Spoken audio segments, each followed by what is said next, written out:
সুবচনের সাহিত্য সভায় আপনাদের স্বাগত জানাই। আজ পড়ে শোনাই বিভূতিভূষণ বন্দ্যোপাধ্যায়ের লেখা উইলের খেয়াল। এটি একটি ছোট গল্প। দেশ থেকে রবিবারে ফিরছিলাম কলকাতায়। সন্ধ্যার আর বেশি দেরি নেই। একটু আগে থেকেই প্ল্যাটফর্মে আলো জ্বেলেছে। শীতও খুব বেশি।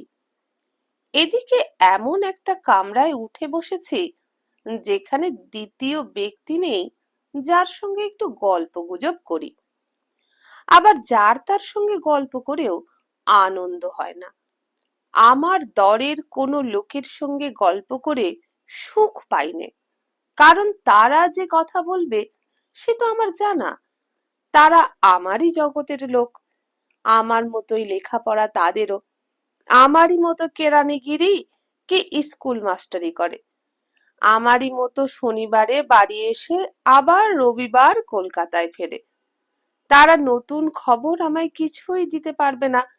সেই এক ঘেয়ে কলকাতার মাছের দর, এমসিসির খেলা, ইস্ট বেঙ্গল সোসাইটির দোকানে শীত বস্ত্রের দাম, চণ্ডীদাস কি সাবিত্রী ফিল্মের সমালোচনা।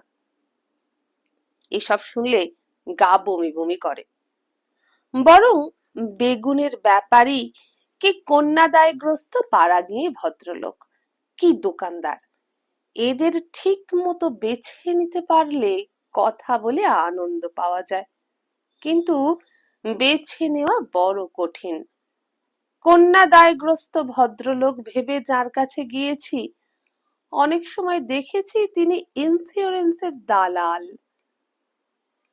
একা বসে বিড়ি খেতে খেতে প্ল্যাটফর্মের দিকে চেয়ে আছি। এমন সময় দেখি আমার বাল্যবন্ধু শান্তিরাম হাতে একটা ভারী বোঁচকা ঝুলিয়ে কোন গাড়িতে উঠবে ব্যস্তভাবে খুঁজে বেড়াচ্ছে। আমি ডাকতেই এই যে বলে এক গাল হেসে আমার কামরার সামনে এসে দাঁড়িয়ে বললে, বোঁচকাটা একটুখানি ধরো না ভাই, কাইন্ডলি। আমি তার বোঁচকাটা হাত বাড়িয়ে গাড়িতে তুলে নিলাম। পেছনে পেছনে শান্তিরামও হাঁপাতে হাঁপাতে উঠে আমার সামনের বেঞ্চিতে মুখোমুখি হয়ে বসলো।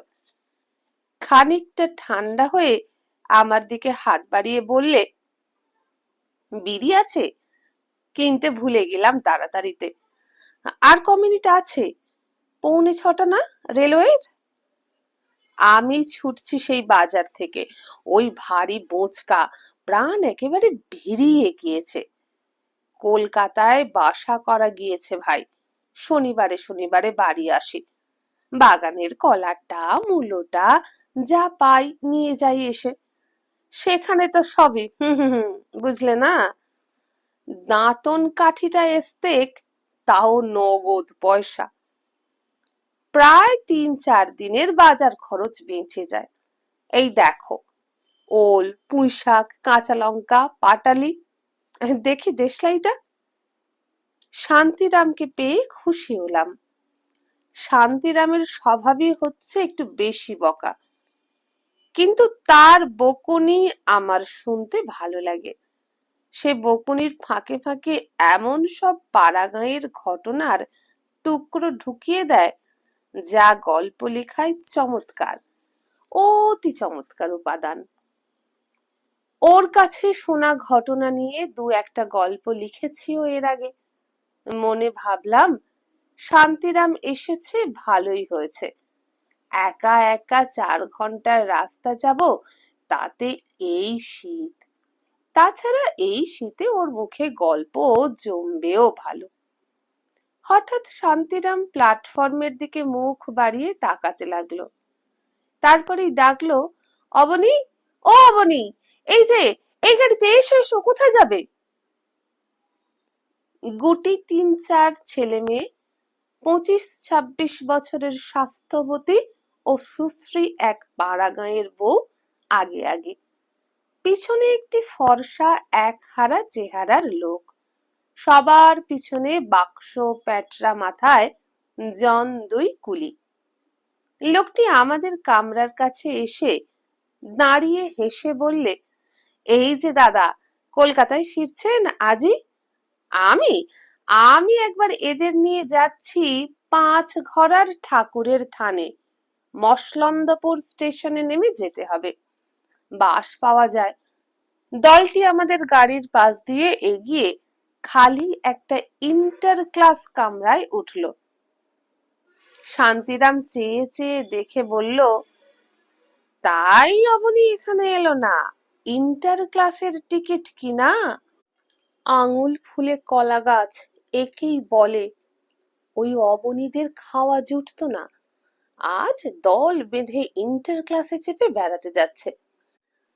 ভগবান যখন যাকে দেন, আমাদের বোচকা বাবাই সার। গাড়ি ছাড়লো। সন্ধ্যার পাতলা অন্ধকারে পাম্পিং ইঞ্জিনের শেড, কেবিন ঘর, ধূমাকীর্ণ কুলি লাইন শট শট করে দুপাশ কেটে বেরিয়ে চলেছে। সামনে সিগন্যালের সবুজ বাতি, তারপর দুপাশের আখের ক্ষেত, মাঠ, বাবলা বন। শান্তিরামের গলার সুর শুনে বুঝলাম সে গল্প বলার মেজাজে আছে। ভালো করে আলোয়ান গায়ে দিয়ে বসলাম, উৎসুক হয়ে ওর মুখের দিকে চেয়ে রইলাম। শান্তিরাম বললে, অবনীকে এর আগে কখনো দেখনি? নিশ্চয়ই দেখেছো ছেলেবেলায়, ও আমাদের নিচের ক্লাসে পড়তো, আর বেশ ভালো ফুটবল খেলতো। মনে নেই?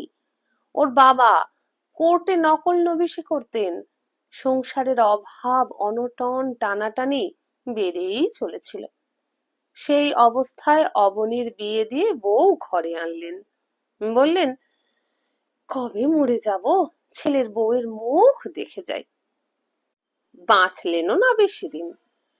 এক পাল পুষ্যি আর এক রাস দেনা ছেলের ঘাড়ে চাপিয়ে দিয়ে সংসার থেকে বিদায় নিলেন। তারপর কি কষ্টটাই গিয়েছে ওদের। অবনী পাশ করতে পারলে না, চাকরিও কিছু জুটল না। হরিণখালির বিলের এক অংশ ওদের ছিল অনেক কাল আগে থেকে, শোলা হতো সেখানে। সেই বিলের শোলা ইজারা দিয়ে যে কটা টাকা পেত, তাই ছিল ভরসা। ওদের গায়ে চৌধুরী পাড়ার নিধিরাম চৌধুরী বলে একজন লোক ছিল। গায়ে তাকে সবাই ডাকতো নিশু চৌধুরী বলে। নিশু চৌধুরীর কোনো কুলে কেউ ছিল না। বিয়ে করেছিল দুবার, ছেলেপুলেও হয়েছিল, কিন্তু টেকেনি। ওর বাবা সেকালে নিমকির দারোগা ছিল, বেশ দু পয়সা কামিয়ে বিষয় সম্পত্তি করে গিয়েছিল।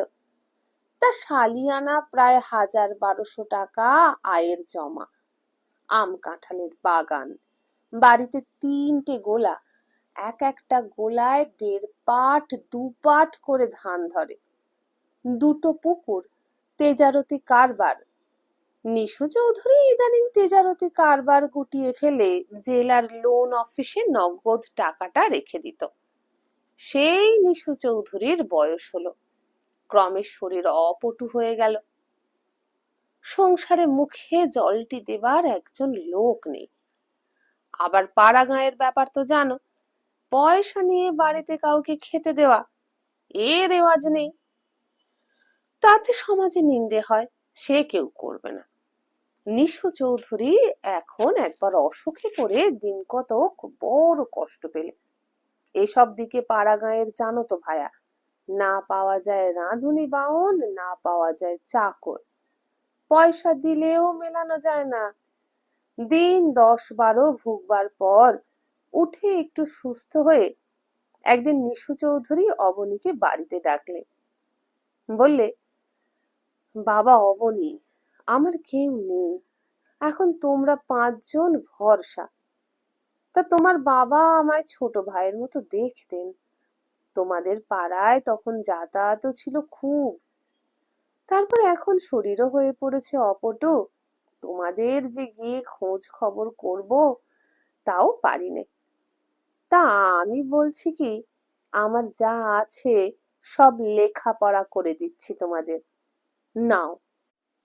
নিয়ে তোমাদের সংসারে আমাকে একটু জায়গা দাও। তুমি আমার দিনুদার ছেলে, নিজের ছেলের মতোই তো, তোমাকে আর বেশি কি বলবো বাবা।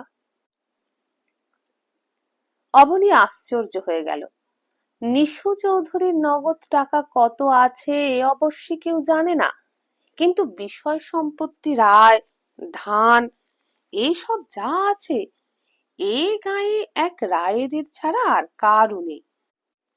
সমস্ত সম্পত্তি লিখে দিতে চায় নিশু চৌধুরী তার নামে। অবনীর মুখ দিয়ে তো কথা বেরোলো না খানিকক্ষণ। তারপর বললে, আচ্ছা কাকা, বাড়িতে একবার পরামর্শ করে এসে কাল বলবো। নিশু চৌধুরী বললে, বেশ বাবা, কিন্তু এসব কথা এখন যেন গোপন থাকে। পরদিন গিয়ে অবনী জানালে এ প্রস্তাবে তাদের কোনো আপত্তি নেই। নিশু চৌধুরী বললে, বৌমা তাহলে রাজি হয়েছেন? দেখো, তাহলে আমার একটা স্বাদ আছে, সেটা বলি। আমার এত বড় বাড়িখানা পড়ে আছে, অনেক দিনেতে মা লক্ষ্মীদের চরণ পড়েনি, ঠিক মতো সন্ধে পড়ে না। তোমাদেরও ও বাড়িটা ছোট, ঘর দরে কুলোয় না, তাছাড়া পুরনো বটে।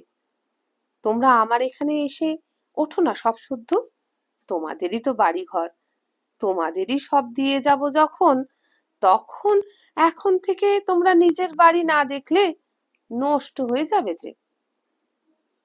এই প্রস্তাবেও অবনী রাজি হলো। একটা ভালো দিন দেখে সবাই এ বাড়িতে চলে এলো।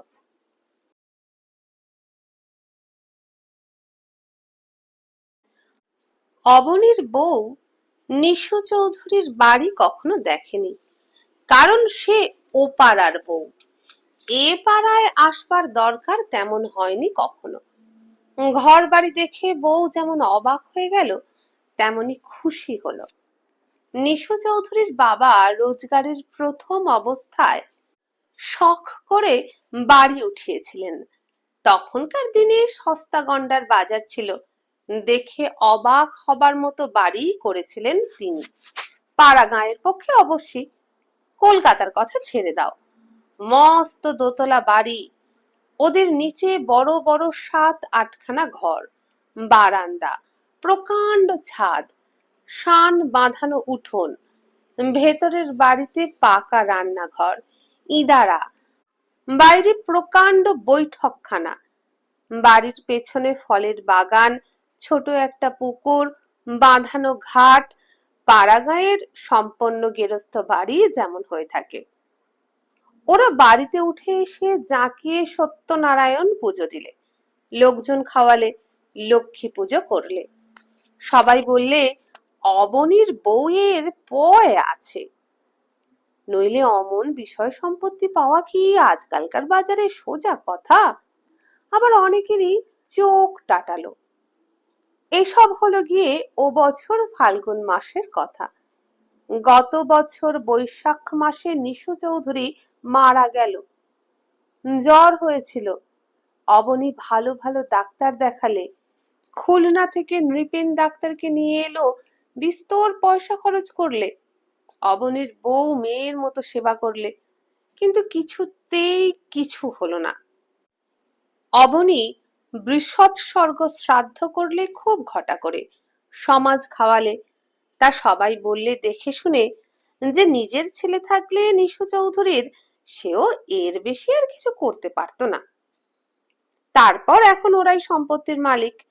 অবনী নিজেই খাটিয়ে ছেলে, কোনো নেশা ভাঙ করে না, অতি সৎ, কাজেই বিষয় উড়িয়ে দেবে সে ভয় নেই, দেখে শুনে খাবার ক্ষমতা আছে।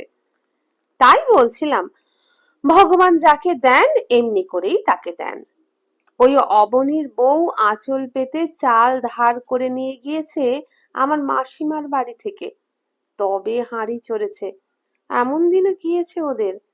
আমার মাসিমার বাড়ি ওদের একই পাড়ায় কিনা, তারই মুখে সব শুনতে পাই। আর দেখো, তারাই এখন ইন্টার ক্লাসে। ভগবান যখন যাকে। অবনীর বউটি খুব ভালো, অত্যন্ত গরিব ঘরের মেয়ে ছিল, পরেও ছিল তেমনি গরিব ঘরে। সে নাকি মাসিমার কাছে বলেছে, যা কোনোদিনও স্বপ্নেও ভাবিনি দিদি, তাই যখন হলো, এখন ভাবি ভগবান সব বাঁচিয়ে বর্তে রাখলে হয়। গরিব লোকের কপাল, ভরসা করতে ভয় পাই দিদি। প্রথম যেদিন বাড়িতে ঢুকলাম দেখি এ যেন রাজবাড়ি। অত বড় ঘরদোর, অত বড় জানলা দরজা, এতে আমার ছেলে মেয়েরা বাস করতে পারবে? জানো তো কি অবস্থায় ছিলাম। তোমার কাছে আর কি লুকুবো, এ যেন স্বপ্ন বলেই মনে হয়েছিল। এখন ব্রতটা নেমটা করে ২-১০ জন ব্রাহ্মণের পাতে দুমুঠো ভাত দিয়ে যদি ভালোই ভালোই দিনগুলো কাটাতে পারি, তবে তো মুখ থাকে লোকের কাছে। সেই আশীর্বাদই করো তোমরা সকলে। সন্ধ্যার অন্ধকার চারিধারে খুব গাঢ় হয়েছে। ট্রেন হু হু করে অন্ধকার মাঠ, বাঁশ বন, বিল, জলা, আখের ক্ষেত, মাঝে মাঝে ঘন অন্ধকারের মধ্যে জোনাকি জলা ঝোপ পার হয়ে উড়ে চলেছে। মাঝে মাঝে ছোট ছোট গ্রাম, খড়ে ছাওয়া ২০-৩০টা চালাঘর এক জায়গায় জড়াজড়ি করে আছে। ২-৪টা-১০টা মিটমিটে আলো জ্বলে অন্ধকারে ঢাকা, গাছপালায় ঢাকা গ্রামগুলোকে কেমন একটা রহস্যময় রূপ দিয়েছে। একটা বড় গ্রামের স্টেশনে অবনী তার বউ ও ছেলে মেয়েকে নিয়ে নেমে গেল। স্টেশনের বাইরে একখানা ছইওয়ালা গরুর গাড়ি দাঁড়িয়ে আছে, বোধহয় ওদেরই জন্য। অবনীর বউকে এবার প্ল্যাটফর্মের তেলের লণ্ঠনের অস্পষ্ট আলোয় দেখে আরো বেশি করে মনে হলো যে মেয়েটি সত্যিই সুশ্রী। বেশ ফর্সা রং, সুঠাম বাহু দুটির গড়ন, চলন ভঙ্গি ও গলার সুরের সবটাই মেয়েলি। এমন নিখুঁতি মেয়েলি ধরনের মেয়ে দেখবার একটা আনন্দ আছে, কারণ সেটা দুষ্প্রাপ্য। ট্রেন খানা প্রায় ১০ মিনিট দাঁড়িয়ে রইল। একজন লোক হারিকেন লণ্ঠন নিয়ে ওদের এগিয়ে নিয়ে যেতে এলো। ওরা তার সঙ্গে স্টেশনের বাইরে যেতে গিয়ে ফটক খোলা না পেয়ে দাঁড়িয়ে রইল, কারণ যিনি স্টেশন মাস্টার তিনিই বোধহয় টিকিট নেবেন যাত্রীদের কাছ থেকে। ফটকের চাবি দিয়ে তিনি গার্ডকে দিয়ে প্ল্যাটফর্মের মধ্যে আধারে লণ্ঠনের আলোয় কি কাগজপত্র সই করাচ্ছিলেন। তারপর ট্রেন আবার চলতে লাগলো। আবার সেই রকম ঝোপঝাড়, অন্ধকারে ঢাকা ছোটখাটো গ্রাম, বড় বড় বিল, বিলের ধারে বাগদিদের কুঁড়ে। আমার ভারী ভালো লাগছিল।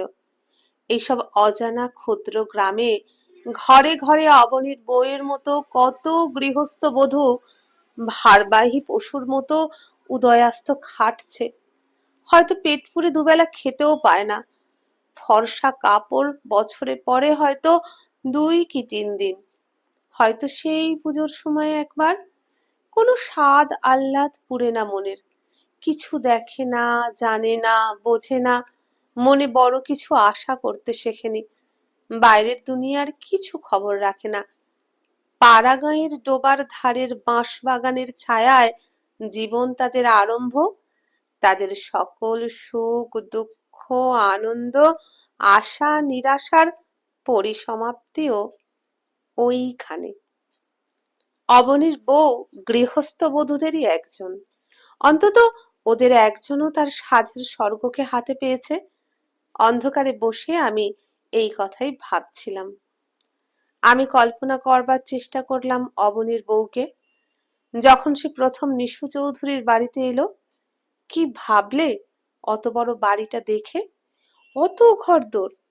যখন প্রথম জানলে যে সংসারের দুঃখ দূর হয়েছে, প্রথমে যখন সে তার ছেলে মেয়েদের ফর্সা কাপড় পরতে দিতে পারলে, আমি কল্পনা করলাম ১০ ঘরার হাট থেকে অবনী বড় মাছ, সন্দেশ, ছানা কিনে বাড়িতে এসেছে। অবনীর বউ এই প্রথম সচ্ছলতার মুখ দেখলে। অবনীর বউ সচ্ছলতার মুখ এই প্রথম দেখলে। তার সেই খুশি ভরা চোখ মুখ অন্ধকারের মধ্যেও দেখতে পাচ্ছি। ট্রেন আরেকটা স্টেশনে এসে দাঁড়িয়েছে। শান্তিরাম আলোয়ান মুড়ি দিয়ে জড়সড় হয়ে বসে আছে, মাঝে মাঝে ঢুলছে। স্টেশনে পানের বোঝা উঠছে। শান্তিরামকে বললাম, শান্তিরাম, ঘুমোচ্ছ নাকি? আমি একটা গল্প জানি এই রকমই। তোমার গল্পটা শুনে আমারটা মনে পড়লো, শুনবে? কিন্তু শান্তিরাম এখন গল্প শুনবার মেজাজে নেই। সে আরামে ঠেস দিয়ে আরো ভালো করে মুড়ি সুড়ি দিয়ে বসলো। সে একটু ঘুমোবে। পূর্ণবাবুর কথা আমার মনে পড়ছে। শান্তিরামের গল্পটা শুনবার পরে এখন পূর্ণবাবু আমিন ছিল। পাটনায় আমরা একসঙ্গে কাজ করেছি। পূর্ণবাবুর বয়স তখন ছিল 50 কি 52 বছর। লম্বা রোগা চেহারা, বেজায় আফিম খেত। দাঁত প্রায় সব পড়ে গিয়েছিল। মাথার চুল সাদা, নাক বেশ টিকলো। অমন সুন্দর নাক কিন্তু আমি খুব কম লোকেরই দেখেছি। রং না ফর্সা না কালো। পূর্ণবাবু কম মাইনে পেত। এখানে কোনো রকমে চালিয়ে বাড়িতে তার কিছু টাকা না পাঠালেই চলবে না। কাজেই তার পরনে ভালো জামা কাপড় একদিনও দেখিনি। পূর্ণবাবু নিজে রেঁধে খেত। একদিন তার খাবার সময় হঠাৎ গিয়ে পড়েছি। দেখি পূর্ণবাবু খাচ্ছে শুধু ভাত, কোনো তরকারি, কি শাক, কি আলু ভাতে, কিচ্ছু না। কেবল একতাল সবুজ পাতা লতা বাটা ওষুধের মতো দেখতে কি একটা দ্রব্য ভাতের সঙ্গে মেখে মেখে খাচ্ছে। জিজ্ঞাসা করে জানলাম সবুজ রঙের দ্রব্যটা কাঁচা নিম পাতা বাটা। পূর্ণবাবু একটু অপ্রতিভের সুরে বললেন, নিম পাতা বাটা এত উপকারী, বিশেষ করে লিভারের পক্ষে। ভাত দিয়ে মেখে যদি খাওয়া যায়। আমি আজ 2 বছর ধরে, আগে দেখবেন খেয়ে শরীর বড় ঠান্ডা। তাছাড়া কি জানেন, লোভ যতই বাড়াবেন ততই বাড়বে। উপকারী দ্রব্য তো অনেকই আছে। ডাল ঝোলের বদলে কুইনাইন মিক্সচার ভাতের সঙ্গে দুবেলা মেখে খাওয়া অভ্যেস করতে পারলে দেশের ম্যালেরিয়ার সমস্যার একটা সুসমাধান হয়, তাও স্বীকার করি। কিন্তু জীবনে বড় বড় উপদেশগুলো চিরকাল লঙ্ঘন করে চলে এসে আজ নীতি ও স্বাস্থ্য পালন সম্বন্ধে এত বড় একটা সজীব আদর্শ চোখের সামনে পেয়ে খানিকক্ষণের জন্য নির্বাক হয়ে গেলাম। আর একদিন দুদিন নয়, 2 বছর ধরে চলছে এই ব্যাপার। একদিন পূর্ণবাবু নিজের জীবনের অনেক কথা বললেন। কলকাতায় তাদের বাড়ি, ভবানীপুরে। তার একজন পিসিমা আছেন, একটু দূর সম্পর্কের। সেই পিসিমার মৃত্যুর পরে তার সম্পত্তির উত্তরাধিকারী হবেন পূর্ণবাবু। কিন্তু পিসিমা মরি মরি করছেন আজ প্রায় 30-35 বছর।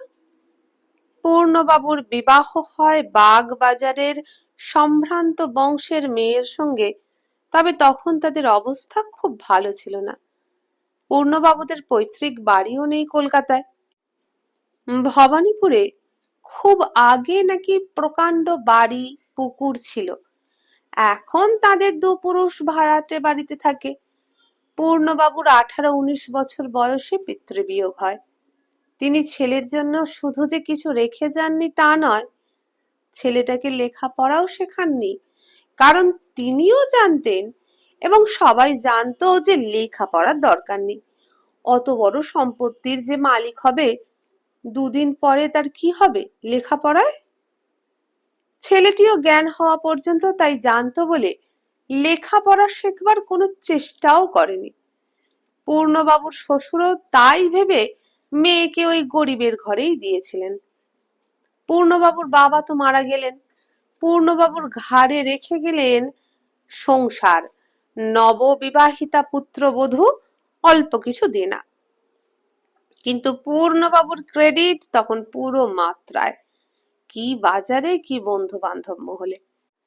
টাকা হাত পাতলেই পাওয়া যায়। ধারে দোকানে জিনিস পাওয়া যায়। নিত্য নতুন বন্ধু জোটে।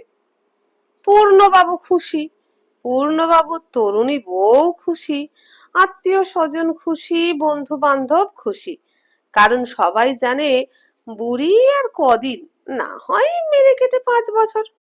অবশ্যই পূর্ণবাবুর তখন বয়স অনেক কম, সংসারের কিছুই বোঝেন না, জানেন না। মানে উৎসাহ, আশা অদম্য, আনন্দের উৎস, চোখের সামনে দীপ্ত রঙিন ভবিষ্যৎ, যে ভবিষ্যতের সম্বন্ধে সন্দেহের কোনো অবকাশ নেই, আশঙ্কা নেই, যা একদিন হাতের মুঠোয় ধরা দেবেই। এই অবস্থায় যে যা বুঝিয়েছে, পূর্ণবাবু তাই বুঝেছেন।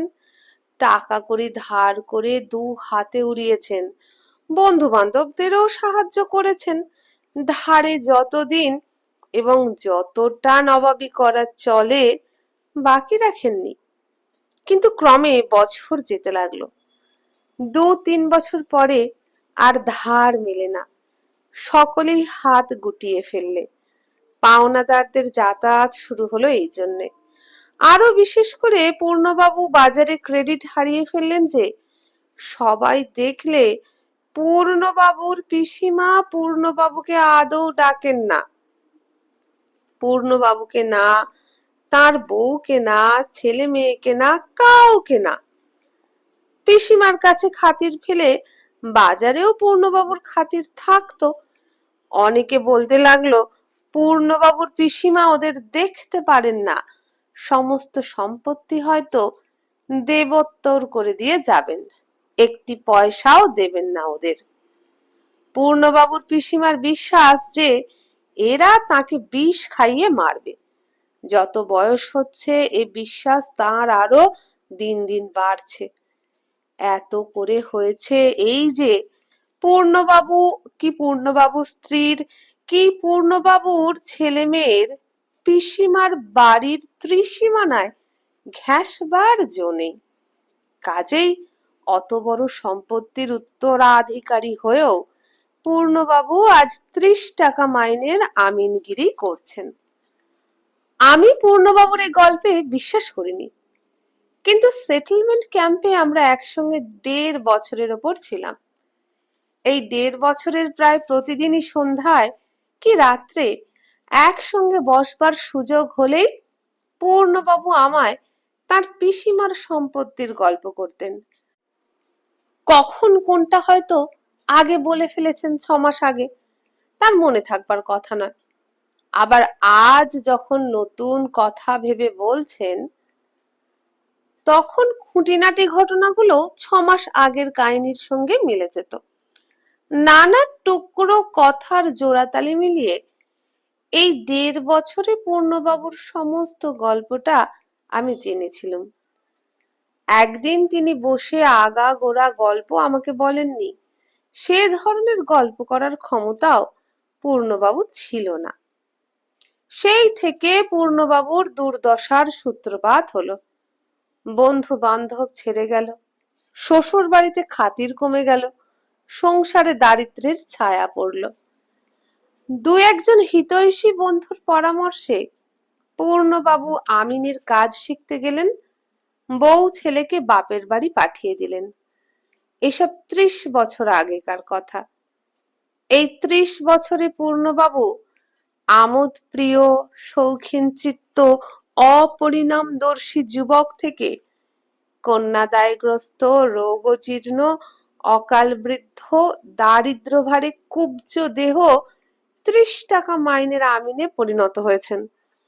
এখন আর মনে তেজ নেই, শরীরে বল নেই, খেলে হজম করতে পারেন না, চুল অধিকাংশই পেকে গিয়েছে, কষের অনেকগুলো দাঁত পড়ে গেলেও পয়সার অভাবে বাঁধাতে পারেন না বলে গালে টোল খেয়ে যাওয়ায় বয়সের চেয়েও বৃদ্ধ দেখায়। বাড়ির অবস্থাও ততোধিক খারাপ। 15 টাকা ভাড়ার এঁদো ঘরে বাস করার দরুন স্ত্রী, ছেলে মেয়ে সকলেরই নানা রকম অসুখ হয়, অথচ উপযুক্ত চিকিৎসা হয় না। 3টি মেয়ে পূর্ণবাবুর। এই 3টির বিয়েতে পূর্ণবাবু একেবারে সর্বশান্ত হয়ে গিয়েছেন, অথচ মেয়ে 3টির প্রথম দুটি ঘোর অপাত্রে পড়েছে। বড় জামাই বউ বাজারে দর্জির দোকান করে, ঘোর মাতাল, কুচরিত্র, বাড়িতে স্ত্রীকে মারপিট করে প্রায়, তবু সেখানে মেয়েকে মুখ গুঁজে পড়ে থাকতে হয়। বাপের বাড়ি এলে শোবার জায়গায় দেওয়া যায় না। মেজ জামাই মাতাল নয় বটে, কিন্তু তার এক পয়সা রোজগারের ক্ষমতা নেই। রেলে সামান্য কি চাকরি করে, সে সংসারে সবাই একবেলা খেয়ে থাকে, তাই নাকি তাদের অনেক দিন থেকে নিয়ম। আর একবেলা সকলে মুড়ি খায়। মেজ মেয়ের দুঃখ পূর্ণবাবু দেখতে পারেন না বলে মাঝে মাঝে তাকে বাড়িতে আনিয়ে রাখেন। সেখানে এলে তবু মেয়েটা পেট পুরে দুবেলা খেতে পায়। আজকাল প্রায়ই জ্বরে ভোগে, শরীরও খারাপ হয়ে গিয়েছে। ডাক্তারে আশঙ্কা করছে থাইসিস। বুড়ি পিসিমা কিন্তু এখনো বেঁচে আছে, এখনো বুড়ি গঙ্গা স্নানে যায়, নিজের হাতে রেঁধে খায়। বয়স 90 এর কাছাকাছি, কিন্তু এখনো চোখের তেজ বেশ, দাঁত পড়েনি। বুড়ি একেবারে অশ্বত্থামার পরমায়ু নিয়ে জন্মেছে। এদিকে যারা তার মরণের পানে উৎসুক দৃষ্টিতে চেয়ে আছে, তাদের জীবন ভাটিয়ে শেষ হতে চলল। সেটেলমেন্টের কাজ ছেড়ে পাটনা থেকে চলে এলাম। পূর্ণবাবু তখনও সেখানে আমিন। বছর তিনেক পরে একদিন গয়া স্টেশনে পূর্ণবাবুর সঙ্গে দেখা। দুপুরের পর এক্সপ্রেস আসবার সময় স্টেশনের প্ল্যাটফর্মে পায়চারি করছি। একটু পরেই ট্রেনটা এসে দাঁড়ালো। পূর্ণবাবু নামলেন একটা সেকেন্ড ক্লাস কামরা থেকে। অন্য কামরা থেকে দুজন দারোয়ান নেমে এসে জিনিসপত্রের তদারকে ব্যস্ত হয়ে পড়ল। আমি অবাক হয়ে চেয়ে রইলাম। পূর্ণবাবুর পরনে দামি কাঁচি ধুতি, গায়ে সাদা সিল্কের পাঞ্জাবি, তার উপরে জমকালো পাড় ও কলকাতার শাল, পায়ে প্যারিস গাটার আটা সিল্কের মোজা ও পামসু, চোখে সোনার চশমা, হাতে সোনার ব্যান্ডওয়ালা ঘড়ি। আমি গিয়ে আলাপ করলাম। পূর্ণবাবু আমায় চিনতে পেরে বললেন, এই যে রামরতন বাবু, ভালো আছেন? তারপর এখন কোথায়? আমি বললাম, আমি এখানে চেঞ্জে এসেছি মাস তিনেক। আপনি এদিকে?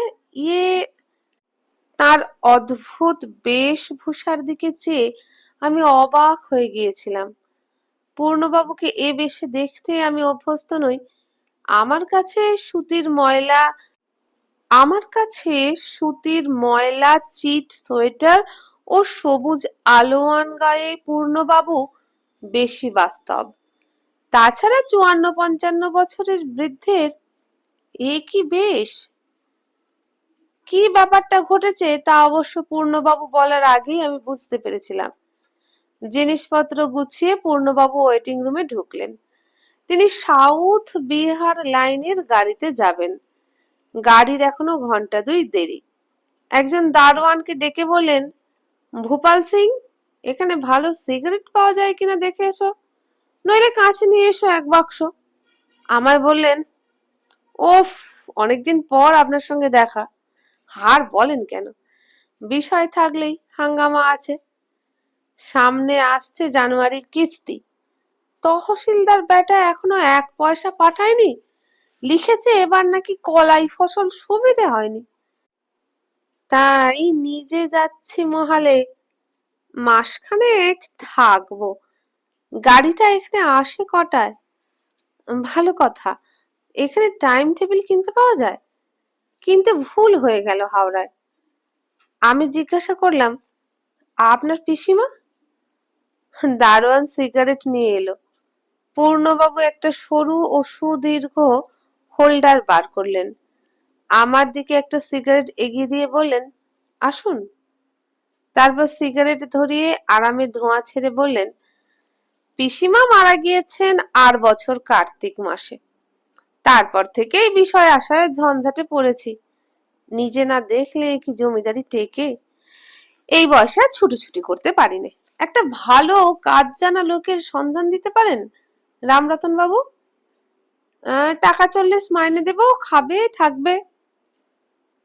ওয়েটিং রুমে বসে পূর্ণবাবু 2 বোতল লেমনেড খেলেন এই শীতকালে।